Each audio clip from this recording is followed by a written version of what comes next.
О прекращении работы исламского сайта Озон-Уз сообщил учредитель Мубашир Ахмад. Озон-Уз прекратил все проекты, причины будут объявлены позже, если это будет целесообразно, написал он на своей Facebook-странице 5 августа.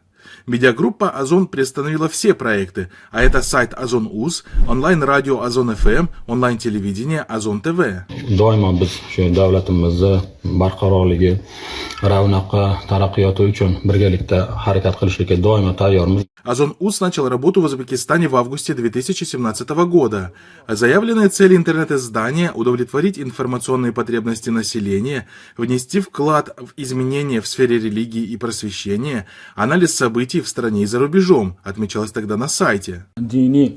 Ta'limotlarni bilishlikka ehtiyoj juda kuchli bo'lganligi uchun diniy ma'rifatni tarqatishni, diniy jaholatga barham berishga o'z hissamizni qo'shishlikni maqsad qilganmiz. В свою очередь, данное событие вызвало бурную реакцию в стране, в том числе и среди независимых журналистов, активистов и блогеров. Некоторые блогеры-журналисты арестованы, тысячи верующих оштрафованы или заключены в тюрьму. Озон закрыли, теперь Узбекистан будет развиваться. Ура! С сарказмом отреагировал на ситуацию журналист Санжар Саид. 27 yillik qora siyosat bugun hech o'zgarmadi, ya'ni xuddi shunday qanday bo'lsa shunday davom etyapti. Блогер Аслиддин Камол считает, что так называемая вина Озон-Уз заключается в том, что данный сайт разоблачил проданную Кремлю пятую колонну в Узбекистане. Политолог Камалиддин Раббимов считает, что сайт Озон-Уз был закрыт из-за внутриполитической позиции правительства, направленной против усиления религиозного фона. Если вы заметили, в последние годы в Узбекистане закрылись практически все религиозные сайты-платформы. Свобода совести и вероисповедания были восприняты и истолкованы неправильно. Поскольку религиозные потребности общества не были удовлетворены внутри страны, эта жажда стала уходить в сторону, написал он. 24 fevral kuni qamoqqa olingan, unga qo'yilgan ayb taqiqlangan deb aytilgan nashidni 10 nafar sinfdoshlar bor guruhga shu nashid havolasini, linkini tashlagani uchun. Эксперты давно высказывали свои опасения, что ситуация с исламом в Узбекистане возвращается к временам бывшего президента Каримова.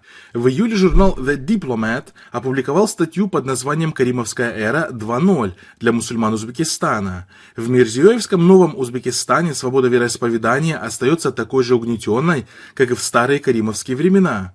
Хотя Мирзиёев освободил религиозных и политических заключенных в первые годы своего пребывания у власти, эти опустевшие камеры снова заполняются новыми заключенными.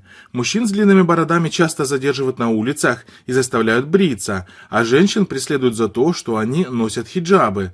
Религиозные издания находятся под контролем. Для сравнения, многие группы или материалы, запрещенные в Узбекистане, не являются незаконными в соседнем Кыргызстане, но Кыргызстан не превратился в халифат. Власти Ташкента видят политического врага в любом варианте исламской практики, неодобренном, то есть контролируемом государством.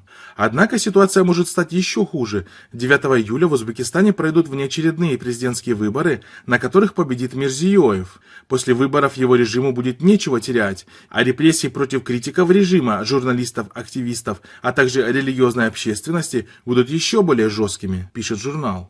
Bu jarayondan tushkunlikka tushmadim, oz o'ylab, bitta Abduqodirni qolmagan bo'lsa nohaq, buni orqasiga yuzlab, minglab Abduqodir turibdi. Shaxsan men o'zimni Qashqadaryo Abduqodir deb e'lon qilaman bugundan e'tiboran.